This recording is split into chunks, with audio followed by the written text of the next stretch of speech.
2025 সাল তোমাদের জন্য যেন একটা কলেজ নিয়ে আসে, সে প্রতিজ্ঞা করো, সেভাবে পড়াশোনা করো। তো হ্যালো এভরিওয়ান, আরেকটা নতুন ভিডিওতে তোমাদের সকলকে স্বাগত জানাই। জেন পাস 2024-এ যে তোমাদের মপ আপ রাউন্ডের রেজাল্ট সেটা পাবলিশ হয়ে গেছে। তোমরা জানো যে কতগুলো সিট ছিল, এই বিষয়ে আমি পূর্বে ভিডিও দিয়েছি এবং একটা এক্সপেক্টেড কাট অফ বলেছি। তো তোমরা অবশ্যই চেক করে দেখো যে কত র্যাঙ্কে তোমরা একটা কলেজ পেয়েছো বিভিন্ন ক্যাটাগরি। যে পেয়েছো তারা অবশ্যই আমাকে কমেন্ট সেকশনে জানাবে যে তোমরা কে কলেজ পেলে, ঠিক আছে।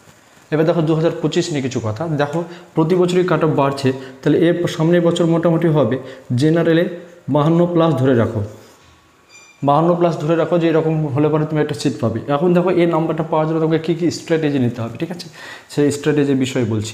দেখো প্রথমত দেখো, তুমি যেহেতু সায়েন্স ব্যাকগ্রাউন্ডেড, ঠিক আছে, ফিজিক্স, কেমিস্ট্রি এবং বায়ো, এই তিনটা বিষয় মোটামুটি যে কোনো একটা সাবজেক্টটা বাদ দিলে তুমি মোটামুটি ভালো হবে, ঠিক আছে।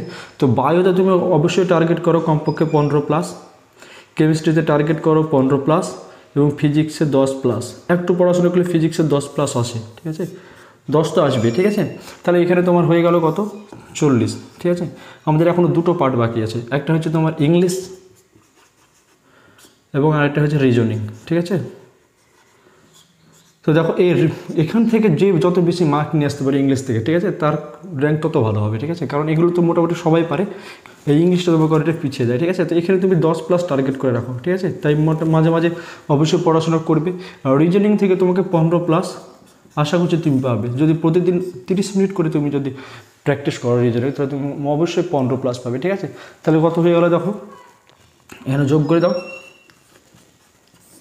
তাহলে কত হচ্ছে 40 আর 15-তে 55 আর হচ্ছে 65, ঠিক আছে। তাহলে 65+ একটা স্কোর হয়ে যাবে, ঠিক আছে। এখান থেকে তুমি যদি 10 মাইনাসও করে দাও, তাও তুমি একটা গভর্নমেন্ট কলেজ পাবে। তাহলে তুমি এখান থেকে যদি মোটামুটিভাবে ফিজিক্সকেও যদি একটু কমিয়ে দাও, কমপক্ষে ফিজিক্সে তুমি যেমনই থাক কোয়েশ্চেন 5 পাবে, এরকম কোয়েশ্চেন থাকেই, ঠিক আছে, সাধারণ কোয়েশ্চেন।